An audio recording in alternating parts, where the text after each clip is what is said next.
On this episode of Three Tool Players, we begin our Major League preview with the American League by way of a little game we call True or False.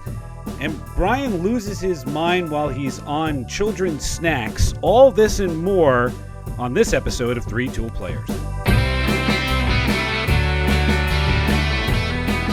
Welcome to Three Tool Players. I'm Chris Spear, and alongside me, as usual, are the Hammer brothers, Brian and Dan Hammer. Say hello to the internets, boys. Hello to the internet, boys. It is our second episode of Three Tool Players. So if you're listening for the first time, maybe by way of brief introduction again, we are three big baseball nerds. We've known each other for a long time. Sadly. And we all have built-in rivalries. The Hammer brothers, they are in fact the Hammer brothers. And not from Mario Brothers, the actual Hammer Brothers. The actual Hammer Brothers. And there is a sibling rivalry already built into all of this, which will manifest itself often, I am sure. The other rivalry we have is each one of us comes from a different baseball fandom. I am a Mets fan, Dan is a Phillies fan, and Brian is a Yankees fan. So Mets and Yankees, Mets and Phils, dogs and cats living together. Mass hysteria. Complete anarchy. So there you go. That's why we're doing this. That's why we hope it'll be a little bit different from the other baseball podcasts out there in the world. And we hope you will enjoy it. The previous episode we did was a little bit of a state of the union for each of our respective teams, the Mets, the Yankees, and the Phils. So please go back and check that out if you haven't already. But we will get into a bit of a broader focus for this episode as we talk about all of the Major League Baseball. And we're going to do this by way of a little game that we play all the time called True or False. So let's start with the American League. And I'm going to start right off the jump because I think it's going to be fun. True or false, Brian, with the Yankees having suffered... Sorry, what were you saying? With the Yankees having suffered the curse of the Juanito and being injured up and down the roster, the AL East is more wide open than ever. True or false, Brian? It's absolutely false. And for a variety of reasons. Let's start with your flawed question. The fact that you're saying that the Yankees have suffered the curse of the Juanito, that, good sir, is just bias. Any good survey taker, writer, creator will tell you that, all right? So you've already have inherent bias in this question, making it already false. But let's go a step further since you want to know all about how wide open the AL East is, like a drunken prom date. Here's what I'll say to you. It is. All right. There, I've said it. So you going to back that up, or you're just going to say it is? Because I was about to say something. You want to step on my nuts? No, I definitely want. I want to hear it. Okay. Please enlighten us. So here's what I'll do to enlighten you, gentlemen. Is the fact that we have a team now that is decimated by injury, which you all know about this. We've got three core starters that one is out for the year, one is out for half a year, and the other one is just going to miss a start. All right. Typically our 1, 2, and I would say 1, 3, and 4. We have bright spots there, but Max Fried Chicken, I guess we like to call him, he's got to step up to the number 1 slot. And I don't know if he signed up for that, but we're paying him a hell of a lot of money to come to the Bronx. So he's going to have to nut up. The rest of our starting rotation is kind of a patch job. And we have a couple young guys in there. We have a couple older veterans. But something that's interesting is this. This is a very young Bronx team. In fact, there's only 2 players that are over the age of 30 that we're seeing in these early day rosters. Judge around 32, and Goldschmidt, I believe, is about 37, 38. Everybody else is on the other side of 30. So if anything else, if this is going to be a, quote, rebuilding year, at least we're giving some time to some really great youngsters. But to answer your question, it is false in the sense that there is no curse of the Juanito. But I will say that it is a little more wide open. That's my take. That's my hot take, sir. So it's false that there's no curse of the Juanito, but it is true that the AL East is going to be wide open. It's true that it's wide open, and false that I like you. Okay. Dan. Well, you know what's funny? I mean, like you said, bright spots, but I wouldn't really consider the term bright. Maybe dimly lit, I would go with, but not bright. Because, I mean, like, you take a look at it. I mean, like, you lose Juan Soto. You don't have Giancarlo. Let's get, wait. Can I pause you for a second? We didn't lose Juan Soto. Juan Soto lost us. All right. He made his choice. He walked across, He walked across the city. He took his paycheck, and they'll never win again. That's fine. He already has a World Series ring under his belt. So he got paid. Good for him. But go on. Let's hear more about All your right. Well, dimly okay. lit So, spots. so after I was so rudely interrupted, And you let will me make continually my be point. rudely interrupted. Okay. Be So you nice. lose Juan Soto. You don't have Giancarlo Stanton in the lineup. I mean, that's not really that big of a loss because Giancarlo Stanton can't stay healthy, which is sad, but it's true. Calling water You wet, but go on. lose Garrett Cole as your top ace. You don't have Luis Gill as another pitcher. I mean, like, yeah, you replace it with Max Fried. You have Marcus Stroman and Carlos Rodon, but how do you make up those arms and how do you make up that loss in bats? It doesn't make sense to me. I mean, like I agree with Spear. It is wide open. The statement is true. The Yankees are not the same as they once were, No one said they and are. they are falling. Well, that's the question. It was the curse of the Juanito, and Nope. are they going to drop off? Is the AL East going to be wide open because the Yankees are not the Yankees anymore? And I say true. It's not just the Would Yankees, though. I mean, to me, the Yankees having injuries all up and down, the lineup and the rotation, mhm. the loss of Soto, injuries to Stanton, Heel, Garrett Cole, that's one thing. The rest of the AL East isn't quite. They're not quite healthy. The Orioles are dealing with injuries to Gunnar Henderson. They lost Corbin Burns. Grayson Grayson Rodriguez is, yeah, Rodriguez. Yeah. he's going to be out, and he's basically the replacement for Corbin Burns, and he's starting the season on the IL. The Jays have Vlad Jr. in a walk year, but they're going to need Bo Bichette to start hitting again. They brought in Mad Max, but Scherzer's already having problems with his thumb on his throwing hand, and you can assume he's going to spend some time on the IL. hmm The Rays are playing in a spring training stadium. I mean, it's all over the place. The AL East for me is wide open, and it wouldn't have been if the Yankees didn't have as many injuries as they do. Losing Cole and Luis Heel for the beginning of the season is really going to smart, and Max Fried is not going to be there all season. He's not one of those durability guys. He lacks the one true availability that you really need for a starting pitcher, and that's availability. So the Yankees, I think, are going to struggle, as is pretty much everybody else, except for maybe the Red Sox. Don't True or say it. false? You were going to say True or that. false? True or false? With all the additions the Red Sox have made in the offseason, they can be considered to be the favorites to win the AL East. I'm just gonna have to go with false here. Reason being, I understand that the Orioles they do have the injury bug right now with Grayson Rodriguez, and they've lost it up a couple other guys, but they will be back. They are still a young team. They have the bats, and I do not see the Red Sox, even with the additions that they had to their team with Alex Bregman, with Garrett Crochet and Walker Buehler.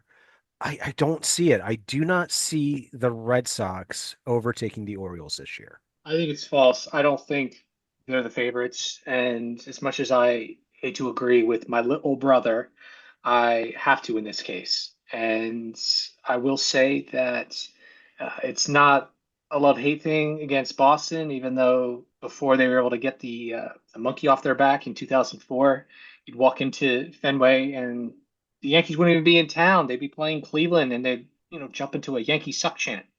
That's how bitter they were. Yep. Uh, and I've heard some worse ones. Yankee suck, Jeter swallows. And I'm looking around, and there's like 5-year-old kids yelling this, and I'm like, this is class personified. Teach them So, young. absolutely, I don't think Boston's ready for prime time. I do like Baltimore. I will say, still a young group. I love their ballpark. I think we talked about that in the first podcast.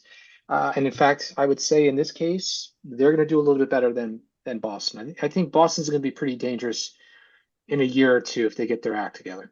Yeah, I may be insane, but I'm going to put my chips on red. I'm going to say this is true. Bringing in Bregman is one thing. I mean, he's a Gold Glove infielder, and whether he plays third or second, he's going to bring that talent to the field. I think he's going to bring a good bat to the lineup, but pitching wins championships, and bringing on World Series hero Walker Buehler is nice, but bringing on Garrett Crochet is going to be a much bigger lift than I think people are going to give a credit for. He was the best thing about a dreadful Chicago team last year. and he should be a candidate for Cy Young this year.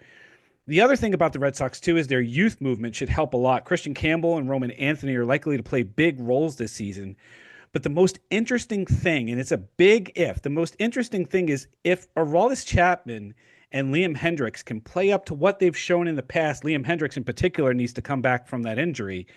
The bullpen should be much improved, and that's what you really need to win close games. I like the Red Sox to make a run in a wide open AL East. I may be the only one, but I like that they got better and everyone else seems to have gotten a little bit worse. So I like the Red Sox in the AL East. I may be crazy, but I'm going to say that this one is true. Well, if you have any doubt, I'll just go on record by saying you're absolutely crazy. So A little crazy. It may be. Take solace in that knowledge, Spare. I appreciate you reinforcing that for me. That's a good job by you. All right, let's move on to Central. Hold on a What? second, Spear. You know what? I actually have something. You already are true for Red Sox to finish first place, right? So I have a question for Brian. I have a true or false. Brian, do you think the Red Sox, true or false, will finish above the Yankees? False. And tell me why. You're a homer. Tell You're such me a homer. Why? False. You want to know my answer? Here's my answer. Yes, I right? want your answer. We have more horses in our stable. All right. I don't care if they got better. That's fine. You know what it's like? Last season, the Yankees were Billy Madison in that dodgeball fight outside. All right. Just pummeling little kids with red dodgeballs left and right. And now you're basically going 1 year up. You're still facing Billy Madison with a grown man arm dodgeball hitting you square in the face. But instead of being in fourth grade, you're in fifth grade now. That's the analogy I'm going to give you. I'm going to change the analogy because it's not. To me, I don't think it's Billy Madison against fifth graders instead of fourth graders. I think it's Billy Madison against high school students.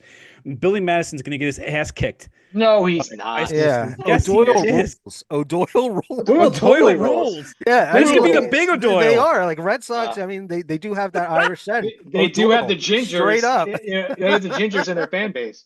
Listen, O'Doyle rules. O'Doyle rules. Listen, it's the Yankees, and I said this before, right? So for those that are just listening for the first time, it was a complete surprise to yours truly that the Yankees actually won the pennant last year because they were not the strongest Yankees we've ever seen. But that said, that showed the rest of the marketplace what it is, all right? And no one's like a clear-cut winner except if you go over to the National League side, that's a different conversation. But for now, on the AL side, I'm simply saying that nobody's really shown tremendous growth. Boston, fine, maybe a couple of pieces here and there, but the Yankees were already stacked to begin with. And yeah, we have Giancarlo go down, fine, that's a given. Ben Rice has been tearing the cover off the ball in spring training, and now he just has to make sure that he does that in the regular season. But his extra velocity has been. Oh my God. Are you actually trying to rationalize your argument with spring training? No, I'm not rationalizing. I'm simply saying getting ready for the year. And I'm saying that a guy like Ben Rice, he's not going to put the same numbers as Giancarlo. I'm not saying that. But as a young, up and coming guy, he can hold the fort down a little bit. That's what I'm trying to get at. So you're saying hitting the cover off the ball during spring training will go into the next season? I'm not the saying 2029 season, because the last time I checked, he had a 171 batting average in 2024. I don't know. Yeah. Let's move on to the AL Central because I think Brian's taken one too many dodgeballs in the head. Yeah. No. True or Wait, there's an AL Central? There is. When did that happen? I always thought that there was AL East and West. When did this curmudgeon happen? Did you live under power lines when you were a kid? True or false? The AL Central is the least competitive in baseball, and the Guardians are going to repeat by default. I'm going to have to say true here. I don't see this division as, any better than any of the other divisions. Do you think the Guardians are going to repeat as division champs? No. I think that the AL Central is the least competitive in all of MLB. But I do not see Cleveland coming in at first place. Reason is I do not think Minnesota is going to choke again like the Mets did. That's wonderful. I appreciate that. Brian? It's news to me that there is an AL Central. I'm really excited about this. That's right. Still there. So apparently there's 5 teams that I should know about in this makeshift division. All right, I'll simply say this. I think Cleveland, the easy answer is yes, but I'll say true that they'll win again this year. However, I do like Kansas City getting better this year, and Bobby that's all I'm Witt going is to say about it. phenomenal. Bobby I'm Witt Jr. is phenomenal. I'm just Yeah. going to say that Kansas City is no one to sleep on. All right, so that's my 2 cents at a buck 50. How about And you, who Yeah. Spear? saw Yeah. that Seth Lugo was going to be as good as he was as a starter? So this is why I'm saying false to this as well. I think the Guardians have, their rotation and their bullpen are still strengths, but they're going to need to figure out how to manufacture runs. I don't think the Guardians have enough pop in their lineup after Jose Ramirez. They're going to need Bo Naylor to take a massive step forward to get things going in that lineup. So I think they'll take a step back, but I think they'll still be in the playoff picture. I like the Royals to win the Central. The Royals have Bobby Witt Jr., who has to be considered one of the, if not the best player in the American League.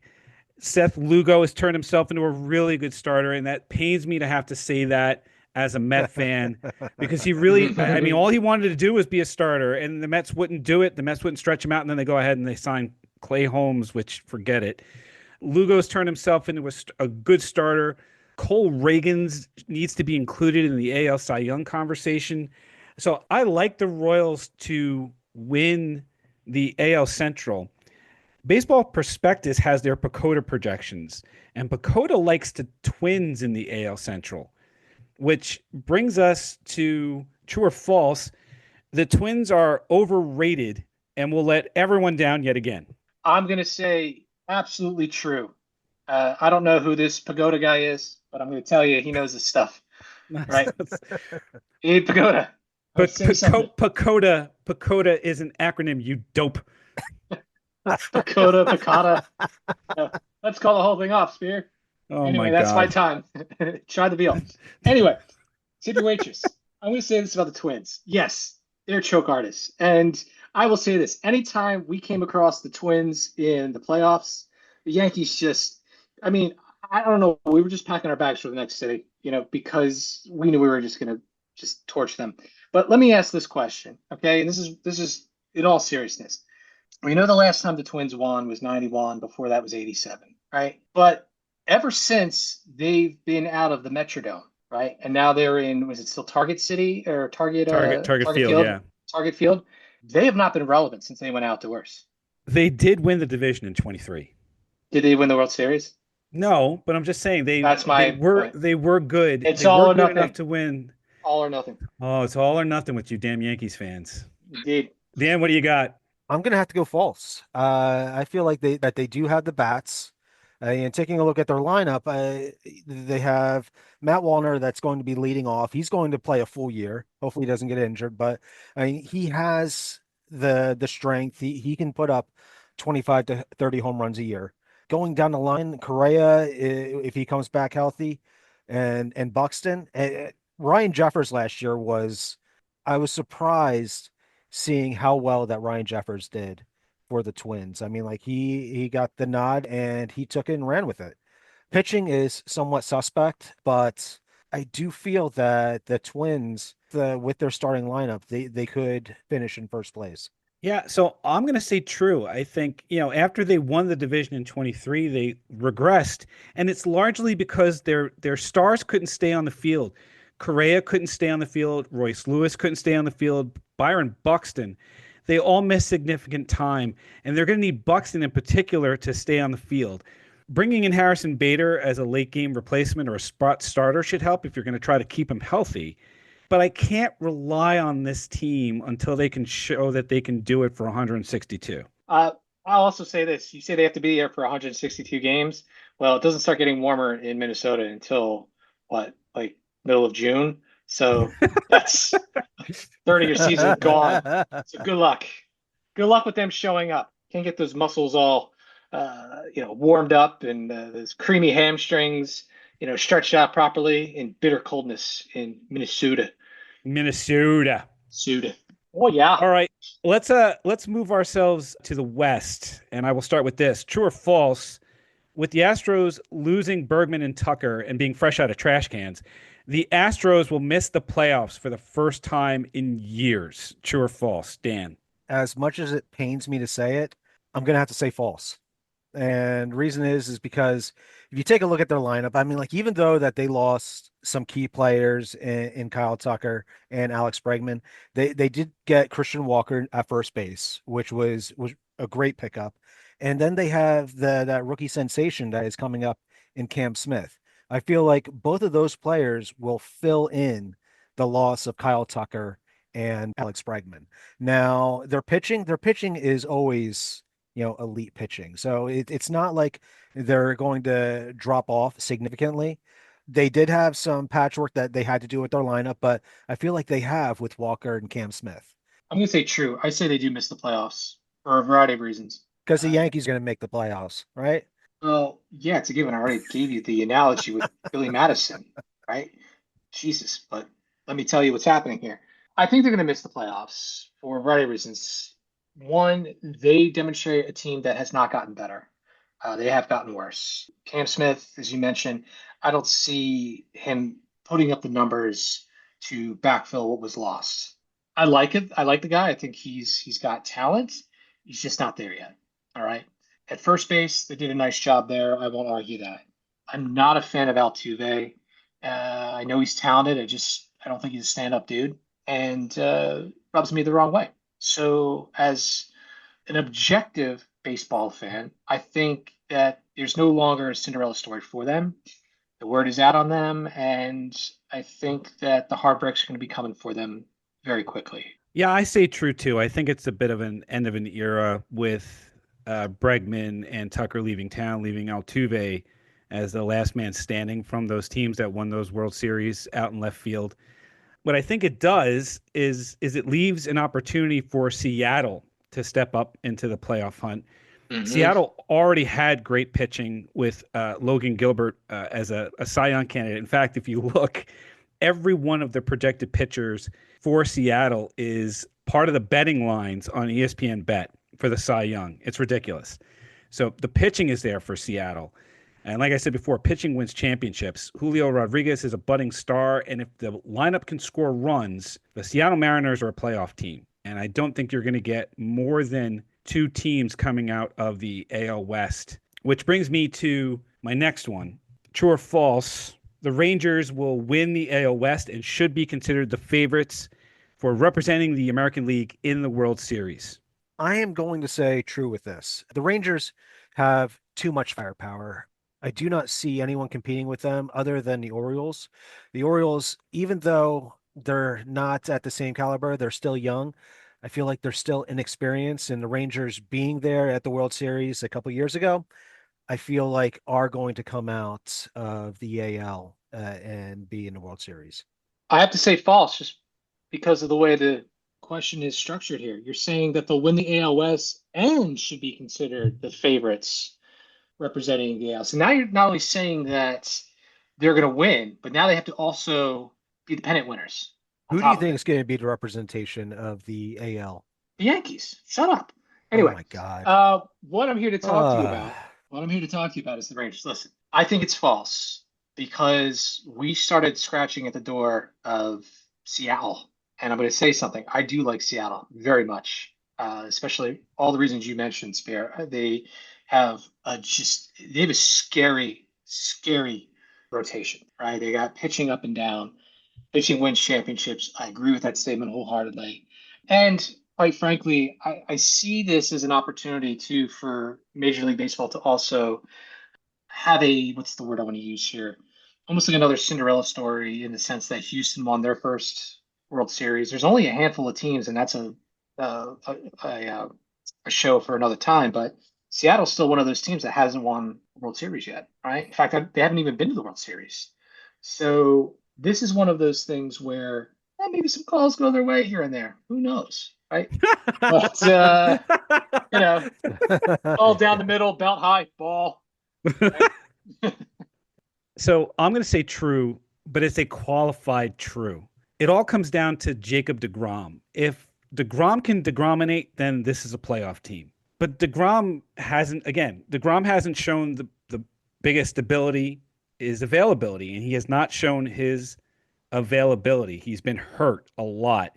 But if DeGrom can come out and pitch 150, 160 innings, and he can DeGrominate, then this is a playoff team. I think the lineup had a down year last year, but if they rebound and they get production from Jock Peterson, Adolis Garcia, Marcus Simeon, and Josh Young, then this is a playoff team. I think I just have more faith in this team than anyone else in the AL West. I think Seattle needs to learn how to win because, like you said, they're a young team. I think the Astros got worse. The Angels aren't there. They're very bad. The Angels are very bad. Oh, very bad. Which brings me Jabu saw this. Which brings me to true or false. The A's are going to be sneaky good and will vie for a worst to first crown in the AL this year. I'll even temper that a little bit. The A's are going to be sneaky good and will vie for a playoff spot this year. How about that? True or false? The A's are going to be good and will vie for a playoff spot. I'm going to say false. I'm going to say false. Here's why. Even though you have new stadium, new digs, new town, you're still putting lipstick on a pig. It's still a turd sandwich over there. And as long as the leadership or the ownership is still in play, this is a group that is just not going to get it done. That's you don't think Luis Severino could carry that crew? Is that what you're saying? Are you trying to piss me off? I'm trying to piss both you off. I'm okay. I mean, look, Sevy had a great season for the Mets last year, and it's one of the reasons he got the bag from the Athletics. Yeah. Do we know what we're calling them? They're just going as the Athletics, right? Wasn't that the largest contract that the Athletics have ever given out to? Yeah, it was the richest contract in franchise history. It's ridiculous. Absurd. What was it? $40? and a Chipotle gift card. And a bag of chips. Chipotle. Chipotle. How do you pronounce that? Did that come with a bucket of balls too? Oh my God. I think they're going to be better. I mean, they're not going to. I would say false. I don't think they're going to be great. I think they could be good. They did spend some money. They spent the money on Sevy. They got a closer in Jose Leclerc, Luis Urias. They got a couple of players. They did some contract extensions with young players in the form of Brent Rooker, Lawrence Butler. There are some good things to like about the A's. They have a decent middle of the lineup. I mean, with Shea Langoliers and Halar and Belladay, it's not a bad team, but worst to first, I don't see it. But don't underestimate the power of good vibes. The Athletics are going to be free and clear of a lot of the drama and ridiculous stuff that went on. The sell the team, the empty stadiums in Oakland. I mean, at least they'll be greeted in Sacramento by fans that are cheering for them. Let's not forget about the sewage in the clubhouses. Right? So, but you can't forget about all of it, and all of that will have an effect on a team, and will drag it down a little bit. So, you can't say enough about how much good vibes will mean to a team, and they're going to get a big influx of that getting into Sacramento. And I think they're building towards something as they start building this new stadium in Vegas and start building a new fan base. Is it going to be enough this season? Probably not. Probably not. So I'd have to say false. One more to wrap up the American League. True or false? The AL wildcards will feature one team from each division. I'm going to have to say false with that. Reason is there's just not enough firepower in the AL Central. There's going to be only one team, I feel, that's going to come out of that, and that's going to be a division winner. There's too much firepower. Even though there's injuries in the AL East, I feel like there's going to be at least 3 teams that are going to come out of that and 2 teams out of the AL West. I'm going to say false, too, for a lot of the reasons that Dan mentioned. Given that the AL East, as you start the hour, is so wide open, a lot of those wins are going to get divided amongst that division. I'm not trying to be biased, but I still think the AL East is the strongest out of the bunch there, and I think they're going to gobble up those wild card spots. So again, I think it's a big if. If you assume Minnesota is going to win the Central, because I think, Dan, you were saying you think Minnesota can win the Central. Mm-hmm. If you assume that Minnesota is going to win the Central, then I think Kansas City is in play. Sorry, I didn't mean to interrupt, but what about we completely taking Cleveland off the board here? That's what I'm saying. I'm taking Cleveland off the board. I'm Okay, saying just want to be clear. Okay. it's Minnesota and Kansas City coming out of the Central. For me, it's going to be Boston and Baltimore coming out of the East, and it's going to be Texas and Seattle coming out of the West. So I would say true to this. Or you could say it's Kansas City and Cleveland, Kansas City and Detroit, because Detroit had a magical run, very Metsian run towards the end of last season. So I can't say that the Central is only going to give you one team. And to Brian's point, I think the AL East is going to beat the bejesus out of each other. So I'll give you Boston, Baltimore, Kansas City, and Minnesota, if you like, and Texas and Seattle. I don't agree with that. Well, you're entitled to your opinion, Daniel. Well, I'm just going to say that, I feel that Boston is going to take the place of the Yankees with the additions that they had. Toronto and Baltimore are going to be in. And then it's either going to be Minnesota or Kansas City running for that AL Central division, and then two teams in the AL West. They're going to have better records in the AL West and the AL East, and the AL Central is just going to have one winner in the division. So if I'm applying the laws of deductive reasoning, you're basically saying, Dan, that the Yankees are going to be in fourth place in the AL East. I'm not mixing up my words, Brian. I'm not mixing You're up going to my say words. that they're going to be behind Boston, Baltimore, Toronto, and then the Yankees. They're going to be tied with Tampa Bay. That's what I'm saying. They're going to be in many of fourth those place. words. Fourth place. I hope you memorialize Fourth this fear. And place. This is right. This is why we're doing the podcast. And the This is actual right. bludgeoning that this little boy is going to take later on from yours truly, just to knock some sense into you, man. Like, I know that you're mad. I know I sat on you a few times and I smeared peanut butter on you when you were a kid while you were sleeping. I'm sorry. I mean, I'm saying to the you public, and your best I'm friend, sorry. You and your best friend Pacoda, who made up this standings. I mean, I understand. Abe Pacoda. Yeah, I understand that he made these. Like your best friend made these projections before Garrett Cole got hurt. Now afterwards, the wins above replacement is going to drop at least 5 or 6 games. At least. What record do you think we had last year? Okay, true or false? The Yankees are going to be above or below 82 wins. And we're a 500 team? Is that what you're coming at me with? Yeah, that's what I'm coming at you with. 500 team? Yeah. Hey, don't look at our spring. We're 500 this spring, but that's okay. We're just... True or false? Are they going to be above 82 wins? Are you going to say true? Or are you going to say false? I'm going to say true. Oh, yeah? Above 82 wins, under 90. Under 90. Same question to you. True or false? 82 wins. I think 82 wins is about right for the New York Yankees this season. 82 to 85. I don't think you'll get as high as 89, and I don't think the Yankees are getting to the playoffs. So we are in agreement. Fourth place. I'm going to tell you something. Toronto or Baltimore, or even Boston for that matter, all, like, literally, the stars have to align for all of those teams to be above the Yankees. Like, you're an absolute crackhead if you think that any of those teams in all 3 succession are going to be better than the Yankees. There's absolutely no way. All of the stars need to align for the Yankees to get to 90 wins. Not only do the stars need to align, but you need to bring in more stars because you lost stars. The stars will align because we own the stars. Listen, by no way, shape, or form will our team end in 4th place or worse. All right. Mark it down. We're gonna write down the date and time that you said that. Please. What I'm enjoying right now, Dan, is how much of a fall he is setting himself up for.